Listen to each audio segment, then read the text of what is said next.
একটি অলৌকিক বানর দেখতে হাজার হাজার মানুষের ভিড়। প্রিয় বন্ধুরা, একটি অলৌকিক বানরকে নিয়ে আমাদের আজকের এই ভিডিওতে আমি আপনাদেরকে শোনাবো একটি এমন বানরের কথা যে বানরটি একদম অলৌকিক রকমের একটি বানর ছিল এবং যে বানরটি ছিল একটি বৃদ্ধ ব্যক্তির।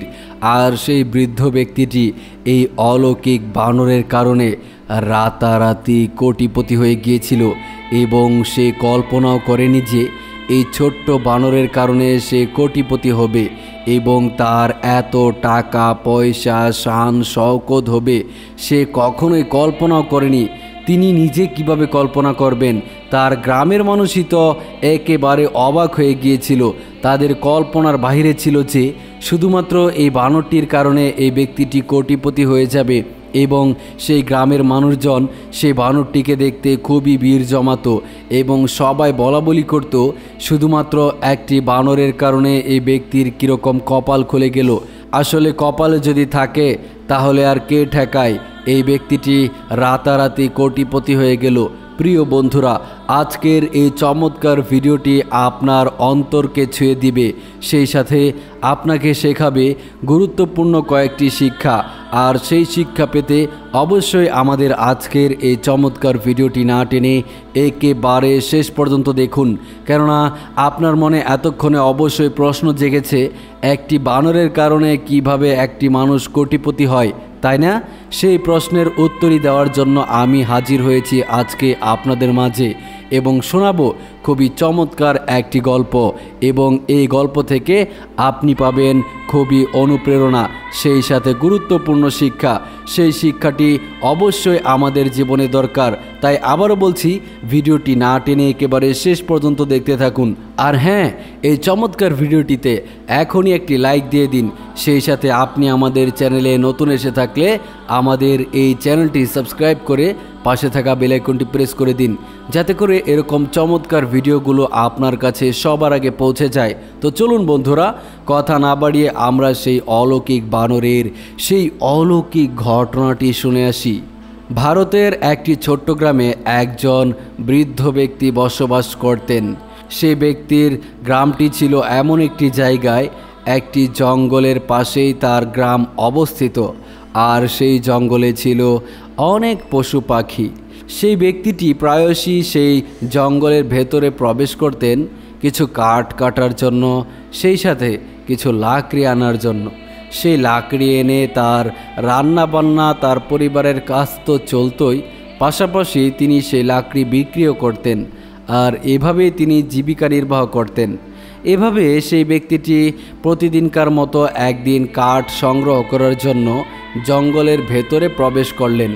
ভেতরে গিয়ে তিনি কাঠ খুঁজতে লাগলেন, কোথাও শুকনো কাঠ পাওয়া যায় কিনা। খুঁজতে খুঁজতে তিনি হঠাৎ একটি গাছ দেখতে পেলেন, যে গাছটি টোটালি মারা গিয়েছিল, শুকনো গাছ। তিনি ভাবলেন, এই গাছটি কেটে আমি ডালগুলো ছেটে নিয়ে যাই, এখান থেকে অনেক লাকড়ি হবে, সেই সাথে অনেক টাকা বিক্রিও করা যাবে। যেই ভাবনা সেই কাজ, তিনি লাফিয়ে উঠে পড়লেন সেই গাছের ডালে এবং ডাল কাটতে লাগলেন। কাটতে কাটতে এক সময় অনেক ডাল জমা হয়ে গেল। তখন তিনি চিন্তা করলেন যে বেশি ডাল কেটে ফেললে আমি কিভাবে নিয়ে যাব, তাই আজকের মতো এগুলো নিয়ে যাই, আর আগামীকালকে এসে বাকি ডালগুলো আমি এখান থেকে নিয়ে যাব। তারপর সেই ব্যক্তিটি সেই ডালগুলো গুছিয়ে ভালো করে বেঁধে একটি বোঝা তৈরি করে সেই বোঝা কাঁধে করে বহন করে বাড়ির দিকে রওনা দিলেন। পথিমধ্যে একজনের সাথে তার দেখা। সেই লোকটি বলল, আরে করিম মিয়া, তুমি কোথায় যাচ্ছ আর ডাল কোথায় নিয়ে যাচ্ছ? তখন সেই ব্যক্তিটি বলল, আমি এই ডালগুলো সংগ্রহ করে নিয়ে এসেছি, এগুলোকে বিক্রি করব, আর বিক্রি করার উদ্দেশ্যেই আমি এগুলোকে বাড়িতে নিয়ে যাচ্ছি। তখন সেই ব্যক্তিটি বলল, আমারও তো কিছু লাকড়ির প্রয়োজন ছিল, যদি তুমি আমার কাছে লাকড়িগুলো বিক্রি করতে চাও তবে আমি তোমার কাছ থেকে লাকড়িগুলো কিনে নিব। তখন আব্দুল করিম মিয়া বলল, অবশ্যই আমি এই লাকড়িগুলো বিক্রি করতে চাই, বলুন আপনি কত টাকা দিবেন? তারপর সেই ব্যক্তি বলল, আরে তোমার জিনিস তুমি বলো কত টাকা দিতে হবে, আমি কেন বলবো? তারপর আব্দুল করিম মিয়া বলল, এগুলোর দাম আপনি 1220 টাকা দিবেন। সেই ব্যক্তি তো টোটালি অবাক। আরে ভাই তুমি কি বলছো, এই কটা লাকড়ির দাম 1220 টাকা? তখন আব্দুল করিম মিয়া বলল, ও আচ্ছা আচ্ছা, ভুল হয়ে গিয়েছে, আসলে 1220 টাকা না, আপনি এগুলোর দাম দিবেন 220 টাকা। আমি ভুলবশত 1220 টাকা বলে ফেলছি। এই কথা শুনে সেই ব্যক্তিটি একটু হেসে ফেললেন। আরে করিম মিয়া, তোমার যে আজকাল কি হয়ে গেল, তুমি কি বলো না বলো তোমার কোনো কিছুই ঠিক থাকে না। তখন আব্দুল করিম মিয়া বলল, আসলে বয়স হয়েছে তো, এখন আর আগের মতো কোনো কিছু ঠিক রাখতে পারি না, বলতে গেলে 22 বলে ফেলি 36, এরকম হয়ে যায় আর কি। এটা বলে তিনি একটু হাসলেন। তারপর তার কাছ থেকে 220 টাকা দিয়ে সেই লাকড়িগুলো কিনে নিয়ে ওই লোকটি চলে গেলেন। আর এদিকে আব্দুল করিম মিয়া ভাবলেন, আমি কি এখন আরও বাকি লাকড়িগুলো কেটে নিয়ে আসবো, নাকি আজকের মতো বাড়িতে চলে যাব। একবার তিনি মনে করলেন, আজকে আরও কিছু লাকড়ি কেটে নিয়ে এসে সেগুলো বিক্রি করি। পরক্ষণে আবার ভাবলেন, একদিনে এত চাপ নেওয়াটা আমার জন্য ঠিক হবে না, কেননা আমার তো প্রতিদিনই কাজ করতে হবে, আর আমি তো আজকের রুজি অর্জন করেই ফেলেছি, তাই আজকের মতো আমি বাড়ি চলে যাই। তাই সেদিনের মতো সেই আব্দুল করিম মিয়া বাড়িতে চলে গেল। বাড়িতে গিয়ে সে খাওয়া দাওয়া করে ঘুমিয়ে পড়ল। পরদিন সকালবেলা সে আবার উঠে সেই জঙ্গলের দিকে রওনা দিল। জঙ্গলে গিয়ে ওই গাছ খুঁজতে খুঁজতে আবার ওই গাছের নিচে গেল। গিয়ে দেখল ওই গাছের নিচে একটি ছোট্ট বানরের বাচ্চা পড়ে আছে এবং সে তার মা বাবার জন্য কান্না করছে। মানে সেই বাচ্চাটি এই জায়গায় পড়ে আছে অথচ তার মা বাবা নেই। সে এদিক সেদিক তাকিয়ে দেখল যে এখানে বানর বলতে আর কোনো বানরকে দেখা যায় না, শুধুমাত্র এই বাচ্চাটিকে ছাড়া। তাই সেই আব্দুল করিম মিয়া ভাবলেন, এই বাচ্চাটিকে এখন আমি কি করব? না তো এখানে রেখে যেতে পারবো, আর না তো নিজের সাথে নিয়ে যেতে পারবো, আর মানুষই বা আমাকে কি ভাববে। আমি যদি বানর এখান থেকে ধরে নিয়ে যাই তবে তো আমি বিপদেও পড়তে পারি। আবার এটাও চিন্তা করলেন যে এখানে যদি বানরের বাচ্চাটিকে তিনি রেখে চলে যায় তাহলে এই বাচ্চাটিকে হয়তো কোনো শিয়াল বা নেকড়ে অথবা অন্য কোনো প্রাণী এসে খেয়ে ফেলবে অথবা শেষ করে ফেলবে। তাই এখন আমার উচিত হবে আমি কাজ শেষ করে বাড়ি যাওয়ার সময় এই বাচ্চাটিকে সঙ্গে করে নিয়ে যাব এবং এর যথাযথ চিকিৎসা করাবো। তাই তিনি সেদিনকার মতো বেশি আর কাজ করলেন না। অল্প কিছু লাকড়ি জোগাড় করে সেই লাকড়ি নিয়ে এবং বাচ্চাটিকে কাঁধে তুলে নিয়ে বাড়ির পথে রওনা দিলেন।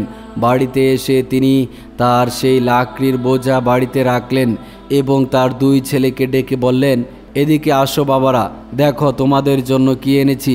তারপর তার দুই ছেলেরা দৌড়ে তার কাছে এলো এবং এসে দেখলো তার বাবার হাতে একটি আহত বানরের বাচ্চা। তারপর তারা বলল, এ কি বাবা, তুমি বানরের বাচ্চা কোথায় পেলে? তারপর তিনি সমস্ত ঘটনা তাদেরকে খুলে বললেন এবং এটাও বললেন যে চলো এখন তাকে ডক্টরখানায় নিয়ে যেতে হবে, ডক্টরখানায় নিয়ে ডক্টরকে দেখাতে হবে এবং ডক্টর যে চিকিৎসা দিবে সেই চিকিৎসাও আমাদের করাতে হবে। তাই তিনি সেই বানর ছানাটিকে নিয়ে তার দুই সন্তানকে নিয়ে ডক্টরের জায়গায় চলে গেল এবং ডক্টরের কাছে গিয়ে গ্রামের ডক্টর তার কাছে গিয়ে সমস্ত ঘটনা খুলে বলল। খুলে বলার পর সেই ডক্টর সমস্ত কিছু বুঝে গেল এবং সেই বাচ্চাটিকে 2-3টা ইঞ্জেকশন পুশ করলো এবং যথাযথ ট্রিটমেন্ট দিয়ে তাকে দিয়ে দিল এবং বলল যে আপনি এই বাচ্চাটির খুবই খেয়াল রাখবেন এবং যথাসাধ্য চেষ্টা করবেন যে তাকে নিয়মিত খাবার খাওয়ানোর। সে ঠিকভাবে খাবার খেতে পারলেই সুস্থ হয়ে যাবে। যেহেতু বাচ্চাটির বয়স অনেক কম, মায়ের দুধ পান করার বয়স, কিন্তু যেহেতু এই বাচ্চাটি মা থেকে আলাদা হয়ে গিয়েছে তাই তার এখন পর্যাপ্ত খাবারের প্রয়োজন। তাই আপনি তাকে খুব ভালো ভালো খাবার খাওয়ান। এই কথা শুনে ওই ব্যক্তিটি বাচ্চাটিকে নিয়ে বাড়িতে চলে এলো এবং বাড়িতে এসে সেই বাচ্চাটিকে ভালো ভালো খাবার খেতে দিল এবং সেই বাচ্চাটি আস্তে আস্তে খাওয়া শিখে গেল। খেতে খেতে একসময় সেই বাচ্চাটি ওই ব্যক্তির খুবই বড় একটি ভক্ত হয়ে গেল। ওই ব্যক্তি ছাড়া সে এখন আর কাউকে চেনে না, মানে আর কারো কাছে যেতে চায় না। ওই বৃদ্ধ লোকের আশেপাশেই সবসময় থাকে। বৃদ্ধ ব্যক্তিটি যদি বাজারে যায় সাথে সাথে সেও বাজারে যায়। বৃদ্ধ লোকটি যদি জঙ্গলে যায় কাঠ কাটার জন্য, সেই বানরটিও সেই ব্যক্তিটির সাথেই যেত এবং তার সাথে বসে থাকতো। তার কাজ শেষ হলে তার সাথে আবার বাড়ি চলে যেত। এইভাবেই চলতে চলতে একটা সময় তাদের অনেক দিন কেটে গেল এবং সেই বৃদ্ধ লোকটির সেই দুই ছেলে বড় হয়ে গেল। সেই সাথে বড় হয়ে গেল সেই বানরের ছানাটিও। বানরের বাচ্চাটি এখন মোটামুটি ভালোই বড় হয়ে গিয়েছে, মানে অ্যাডাল্ট বানর হয়ে গিয়েছে। সেই সাথে ওই বৃদ্ধ ব্যক্তির দুই ছেলেও বড় হয়ে গিয়েছে। এখন দুই ছেলের বিয়ে শাদী করানোর সময় হয়েছে। তাই বৃদ্ধ ব্যক্তি দুই ছেলেকে ডেকে বললেন, বাবারা, আমার তো বয়স হয়ে গিয়েছে আর তোমাদেরও বয়স হয়েছে এখন বিবাহ শাদী করার। তোমরা যদি কিছু মনে না করো, তোমাদের এই বৃদ্ধ বাবার দিকে তাকিয়ে হলেও তোমাদের কিন্তু এখন উচিত বিয়েটা করে নেওয়া। তোমাদের যদি পছন্দের কেউ থাকে তবে তোমরা তাকে বিয়ে করে নাও, অথবা যদি পছন্দের কেউ না থাকে তাহলে তোমরা আমাকে জানাও যে পাত্রী দেখতে, তাহলে আমি পাত্রী দেখা আরম্ভ করব এবং তোমাদের দুইজনকেই বিবাহ শাদী করাবো। যেহেতু তোমরা দুই ভাই শিক্ষিত হয়েছ, আমি মূর্খ বাবা হলে কি হবে? তোমাদেরকে যেহেতু কষ্টের টাকা দিয়ে শিক্ষাগত যোগ্যতা অর্জন করার জন্য সাহায্য করেছি এবং তোমরা সেটা অর্জন করেছ, তাই তোমাদের কাছে ভালো পরিবারের মেয়েও বিয়ে দিতে একদম দ্বিমত পোষণ করবে না। সুতরাং তোমরা যদি বিয়ের অনুমতি দাও তবে আমি পাত্রী দেখা আরম্ভ করে দিব। তারপর দুই ছেলে তার বাবাকে বলল, আব্বাজান, আপনি আমাদের জন্য জীবনে যে পরিশ্রম করেছেন, যে ত্যাগ স্বীকার করেছেন, যে কষ্ট এবং মুজাহাদা আপনি করেছেন, আপনার যা ইচ্ছা আমরা তাই করব। আপনি যদি আমাদেরকে বিবাহ করতে বলেন তবে আমরা বিয়ে করব, আর আপনি যদি বলেন তোমাদের বিয়ে করার প্রয়োজন নেই তবে আমরা কোনোদিনই বিয়ে করব না। মোট কথা, আমরা আপনার কথার অবাধ্যতা কখনোই করতে পারবো না। প্রিয় বন্ধুরা, যে দুই ছেলে আজকে তার বাবাকে এই কথা বলল, এই দুই ছেলে একটু পরেই শুনবেন যে তার বাবাকে কি বলে। সেটা শুনে আপনাদের চোখ কপালে উঠে যাবে। তাই ভিডিওটি না টেনে একেবারে শেষ পর্যন্ত দেখতে থাকুন। তারপর তার বাবা একটি এলাকায় বেরিয়ে পড়লেন তার দুই ছেলের জন্য পাত্রী খোঁজার জন্য। পাত্রী খুঁজতে খুঁজতে তিনি একটি বাড়িতে গিয়ে পৌঁছালেন এবং একজন লোকের সন্ধান নিয়ে সেই বাড়িতে গেলেন। তার সাথে দেখা করলেন। সেই লোকটি ছিল তার বাল্যকালের বন্ধু। তাকে সমস্ত ঘটনা খুলে বলার পর সেই লোকটি বলল, আরে দোস্ত, আমার আপন ভাইয়েরই দুই মেয়ে আছে, যেই মেয়ে দুইটা যমজ এবং তারা খুবই সুন্দরী এবং রূপবতী, সেই সাথে গুণবতী। তোমার দুই ছেলে যেহেতু শিক্ষিত এবং খুবই ভদ্র ছেলে, তাই তোমার ওই দুই ছেলের সাথে বিবাহের ব্যাপারে আমি কিন্তু আমার ভাইয়ের সাথে কথা বলতেই পারি, তোমার যদি কোনো আপত্তি না থাকে।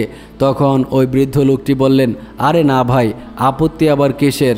আমি তো এসেছি বিয়ে করানোর জন্য। তারপর তারা চলে গেলেন সেই দুই মেয়ের বাবার কাছে এবং গিয়ে ওই লোকটি বলল, ভাইয়া, এই হচ্ছে আমার বন্ধু, বাল্যকালের বন্ধু, অনেক দিন পর দেখা। তার দুইটি ছেলে আছে, খুব নামডাক শুনেছি। সেই ছেলে দুইটা খুবই ভদ্র এবং খুবই ভালো, আর তার ছেলের জন্য সে পাত্রী খুঁজছে। তোমার যেহেতু দুইটা মেয়ে আছে, তাই এটা তাদের জন্য উপযুক্ত প্রস্তাব হতে পারে। দুইটা ছেলেই শিক্ষিত এবং ভালো চাকরি করছে। তাই তোমার যদি কোনো দ্বিমত না থাকে তবে তুমি এখানে বিয়ে শাদী দিতে পারো, কেননা আমার পরিচিত এবং খুবই ক্লোজ, আমি সব কিছুই জানি তাদের ব্যাপারে। তাদের পরিবারের ব্যাকগ্রাউন্ড খুবই ভালো, যদিও তারা একসময় গরিব ছিল, কিন্তু তাদের মধ্যে কোনো দুর্নীতি বা অন্যরকম কোনো জিনিস ছিল না যেটা সামাজিকভাবে মানুষ মেনে নিতে পারে না। তারপর তার ভাই খোঁজ খবর নিল এবং ছেলেদেরকে দেখলো। দেখার পর বিয়ে দিতে রাজি হয়ে গেল। তারপরে পরের সপ্তাহেই সেই দুই ছেলের বিয়ে একই দিনে একই বাড়িতে দুই যমজ বোনের সাথে হয়ে গেল এবং মহা ধুমধামে বিয়ে শাদী সম্পন্ন করে সেই কনে নিয়ে তাদের বাড়িতে চলে এলো। বেশ ভালোই কাটতে লাগলো তাদের দিনকাল, খুবই সুখে শান্তিতে থাকতে লাগলো তারা। এদিকে সমস্যা হয়ে দাঁড়িয়ে গেল ওই বানরটি এখন আর তাদের ভালো লাগে না। তাদের ওই দুই বউ বলতো, কি ব্যাপার, তোমাদের বাড়িতে বানর থাকে কেন?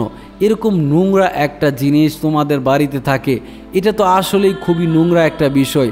তোমাদের বাড়িতে তো আমার কোনো বান্ধবী এবং আমাদের রিলেটিভ কাউকে আনতে পারবো না, কেননা তারা যদি দেখে যে আমাদের বাড়িতে এরকম বানর থাকে তবে তো তারা আমাকে থুতু দিবে, বলবে যে তোরা তো অনেক নোংরা, তোদের ঘরে বানর থাকে, তোরা বানরের সাথে বসবাস করিস।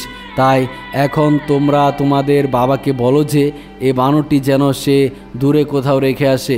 বানরের গন্ধ এবং বানরকে দেখে আমাদের একদমই ভালো লাগে না। তারপর সেই দুই ছেলে তার বাবার কাছে চলে গেল এবং বলল, আব্বাজান, আপনার সাথে কিছু কথা ছিল। তখন সেই বৃদ্ধ ব্যক্তি বললেন, হ্যাঁ বাবা, বলো কি বলবে। তখন দুই ছেলে বলল, আব্বাজান, আপনার তো বয়স হয়েছে, এখন আপনার সেবা প্রয়োজন, আপনাকে দেখাশোনার লোক প্রয়োজন, তাই তো আপনি আমাদেরকে বিয়ে করালেন। এবং আপনার বৌমারা খুবই ভালো এবং পরিষ্কার পরিচ্ছন্নতা পছন্দ করে, তাই তাদের একটা আর্জি আপনার কাছে আছে। তখন সেই বৃদ্ধ ব্যক্তিটি বললেন, হ্যাঁ বাবা, তুমি নির্দ্বিধায় বলো কি তাদের আর্জি। তখন বলল যে ওই যে আপনার ওই বানরটিকে তারা আর পছন্দ করে না, তাদের কাছে এই বানরটি একদমই ভালো লাগে না। আপনি যদি দয়া করে এই বানরটিকে ফেলে রেখে আসতেন তাহলে খুবই ভালো হতো, তাদের খুব ভালো লাগতো এবং আত্মীয় স্বজন বাড়িতে আসতে পারত। তখন সেই বৃদ্ধ ব্যক্তিটি বললেন, দেখো বাবা, এই বানরটিকে নিয়ে তো আমি আলাদা ঘরেই থাকি, তোমাদের ঘর থেকে এতটা দূরে আমার ঘর, এখানে তো আর আত্মীয় স্বজন আসে না, আত্মীয় স্বজন তো আসে মেন ঘরে যেটাতে তোমরা থাকো, যে নতুন বাড়িটা নির্মাণ করেছ সেখানে আসে আত্মীয় স্বজন, আর আমি তো আমার পুরাতন ঘরেই থাকি, এখানে তো আর আত্মীয় স্বজন আসে না। তাই আমি বলছি কি, বানরটিকে না সরালে কি হয় না। তারপর সেই দুই ছেলে বলল, আরে বাবা, আপনি একটু বোঝার চেষ্টা করুন, আপনি ওই ঘরে না থাকলে কি হবে, আপনি তো এই বাড়িতেই থাকেন, তাই না? তাই বলছি বানরটিকে আপনি কোথাও ফেলে রেখে আসুন আর আপনি এখানে থাকুন, আপনার তো কোনো সমস্যা নেই। তারপর ওই বৃদ্ধ ব্যক্তিটি বললেন, দেখো বাবা, তোমরা তো এই বানরটিকে ছোট থেকেই চিনো এবং জানো, এবং এটাও জানো যে এই বানরটিকে আমি কোথা থেকে এনেছিলাম এবং কিভাবে এনেছিলাম। এখন আমি এই বানরটিকে আন্দাজি কোথায় ছেড়ে আসব? এই বানরটিকে তো কুকুর এবং অন্যান্য প্রাণী বিলে মেরে ফেলবে, আর এই বানরটিও আমাকে ছেড়ে কোথাও যাবে না। দেখো না, সবসময় বানরটি ছাড়া অবস্থায় থাকে কিন্তু কোথাও যায় না। তখন ওই দুই ছেলে খুবই রাগান্বিত হয়ে গেল এবং সেখান থেকে চলে গেল।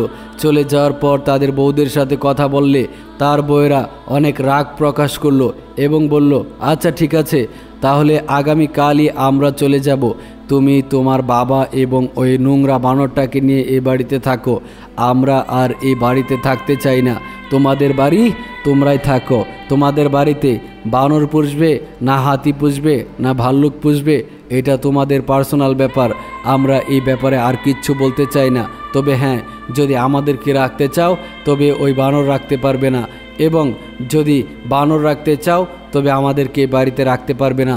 পরিষ্কার কথা জানিয়ে দিলাম, আমরা আগামীকাল সকালেই দুই বোনই বাড়িতে চলে যাব।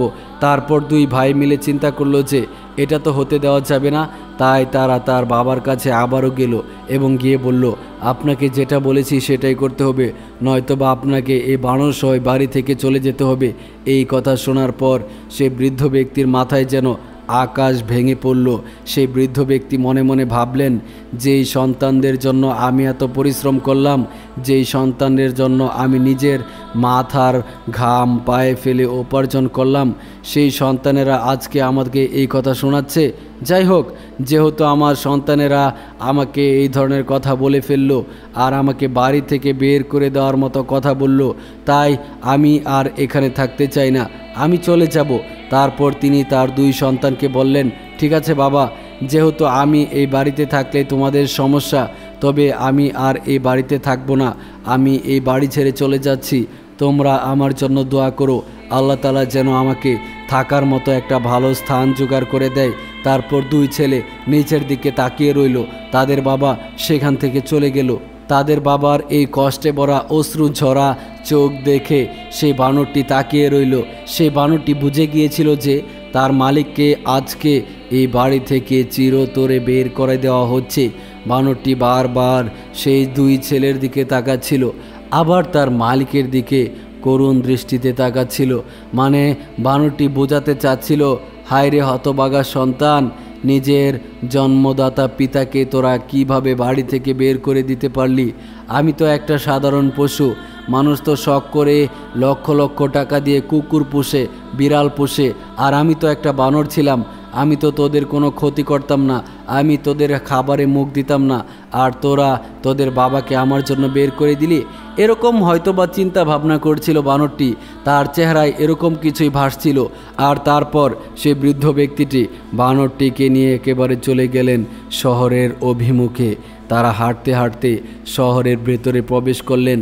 এদিকে বানরের পেটেও প্রচণ্ড ক্ষুধা, আর সেই বৃদ্ধ ব্যক্তিটির পেটেও ভীষণ ক্ষুধা। এই ক্ষুধা যেন সহ্য করার মতো নয়, তাই তিনি একটি জায়গায় বসে পড়লেন। এদিকে বৃদ্ধ ব্যক্তিটির চোখে পড়ে গিয়েছিল ছানি, তিনি চোখ দিয়ে স্পষ্টভাবে কোনো কিছু দেখতে পেতেন না। আর বানরটিকে তিনি তার পাশেই বসিয়ে রেখেছিলেন। তিনি ভাবছিলেন যে এখন আমি কোথায় যাব, আমার বানরটিকে আমি কি খাওয়াবো, আর আমি নিজেই বা এখন কি খাবো। এরকম ভাবতে ভাবতে তিনি হঠাৎ আবছা আবছা ঝাপসা ঝাপসা দেখতে পেলেন যে তার বানরটি সেখানে খেলা শুরু করেছে, খেলতে লাগলো এবং নানা ধরনের খেলা সে পেত। তার খেলা দেখে একজন দুইজন করে অসংখ্য মানুষের জমায়েত হয়ে গেল, সেখানে অসংখ্য মানুষ জমে গেল। তারা সবাই তার খেলা খুব মনোযোগ দিয়ে আনন্দের সাথে উপভোগ করছিল। তার খেলা দেখে মানুষজন এক এক করে টাকা দিতে আরম্ভ করে দিল, আর সেই টাকাগুলো কুড়িয়ে কুড়িয়ে সেই বানরটি সেই বৃদ্ধ ব্যক্তির হাতে এনে দিল।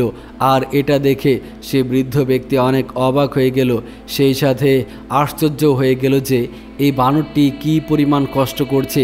এই বানরটি তাহলে সবই বুঝে গিয়েছে, তার এই পরিস্থিতি, তার মনের কষ্ট, তার পেটের ক্ষুধার জ্বালা সব কিছুই এই বানরটি বুঝে গিয়েছে। তখন সেই বৃদ্ধ ব্যক্তি মনে মনে ভাবলেন, আমার আসল ছেলে হচ্ছে এই বানর, আর ওই দুই ছেলে শুধুমাত্র নামমাত্র, আর তা না হলে তারা আমাকে বাড়ি থেকে বের করে দিত না। আর এদিকে এই বানরটি আমার জন্য মেহনত করে যাচ্ছে। তারপর সেই বৃদ্ধ ব্যক্তি সেই টাকা দিয়ে তাড়াতাড়ি কিছু খাবার কিনে নিল এবং সেই খাবার বানরটিকে নিয়ে তিনি খেলেন এবং তাদের পেটের ক্ষুধা নিবারণ হলো। তারপর দিন তিনি চিন্তা করলেন আজকেও তিনি খেলা দেখাবেন, তাই সকাল থেকে সন্ধ্যা পর্যন্ত তিনি খেলা দেখালেন এবং সারা দিনে কয়েক হাজার টাকা তার ইনকাম হয়ে গেল এবং এভাবে চলতে লাগলো বেশ কিছুদিন। অল্প কিছু দিনের মধ্যেই সেই বানরটি ওই এলাকায় খুবই সুনাম লাভ করলো এবং দলে দলে লোকজন আসতো এই বানরটির খেলা দেখার জন্য, কেননা বানরটি হুবহু মানুষের মতো শারীরিক কসরত করে দেখাতো, যেটা দেখে মানুষ অত্যন্ত আশ্চর্যিত হয়ে যেত। আর এভাবেই ওই বৃদ্ধ ব্যক্তিটি অল্প কিছুদিনের মধ্যেই কয়েক লক্ষ টাকার মালিক হয়ে গেল, যেটা আপনাদেরকে ভিডিওর শুরুতে বলেছিলাম। তারপর ওই শহরে একটা মেলার আয়োজন করা হলো, বিশাল বড় এক মেলা। সেই মেলার খবর ছড়িয়ে পড়ল শহরের আনাচে কানাচে, গ্রাম বন্দরে, বিভিন্ন জায়গায়। আর সেই মেলায় জমায়েত হতে লাগলো লক্ষ লক্ষ মানুষ। মজার ব্যাপার হচ্ছে ওই মেলায় একটি সার্কাসের দল এসেছিল, যারা ছিল অত্যন্ত জনপ্রিয় একটি সার্কাসের দল। সেই সার্কাসের দলের মধ্যে নানা রকমের খেলা হতো, নানা ধরনের খেলা মানুষ দেখত। সবাই অনেক ভিড় জমাতো, অনেক টাকা দিয়ে টিকিট কেটে সেই সার্কাস দেখতে হতো। আর সবাই সেই সার্কাস দেখার জন্য মেলায় এসে ভিড় করত। মানে সার্কাসটা ছিল মানুষের এক নাম্বার ফোকাস। সেই সার্কাসটা ছিল বাহিরের একটি সার্কাস, মানে সেই সার্কাসটা বাহিরের দেশেও খেলা দেখায় এবং বাংলাদেশেও খেলা দেখায়। দেশের বিভিন্ন প্রান্তে গিয়ে তারা খেলা দেখায়। এই জনপ্রিয় সার্কাস দেখতে মানুষের ভিড় জমতে লাগলো।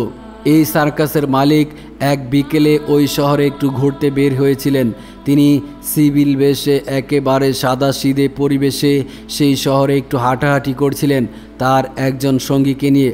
হঠাৎ তিনি দেখতে পেলেন মেলার একটু অদূরে অনেকগুলো মানুষের সমাগম এবং সেখানে অনেক মানুষ হাততালি বাজাচ্ছে। তিনি খুবই আগ্রহের সঙ্গে সেখানে গেলেন এবং গিয়ে দেখলেন যে একটি বৃদ্ধ ব্যক্তি এখানে একটি বানর দিয়ে খেলা দেখাচ্ছে, যেটা দেখে মানুষ অসংখ্য টাকা দিচ্ছে।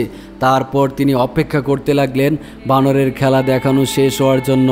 যখন খেলা দেখানো শেষ হয়ে গেল তখন তিনি সেই বৃদ্ধ ব্যক্তির সাথে কথা বললেন এবং তাকে একটা চমৎকার অফার করলেন। সেই অফার শুনে সেই বৃদ্ধ ব্যক্তি রাজি হয়ে গেল।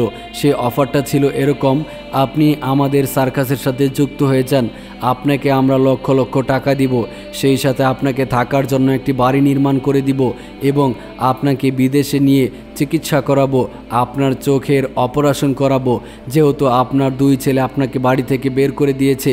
এটা শুনে সে বৃদ্ধ ব্যক্তি রাজি হয়ে গেলেন এবং তাদের সার্কাসের সাথে নিজেকে যুক্ত করে দিলেন। তারপর দিন তার বানরটিকে সার্কাসে হাজির করা হলো এবং সেদিন ছিল সার্কাসের শেষ দিন এবং ফাইনাল শো।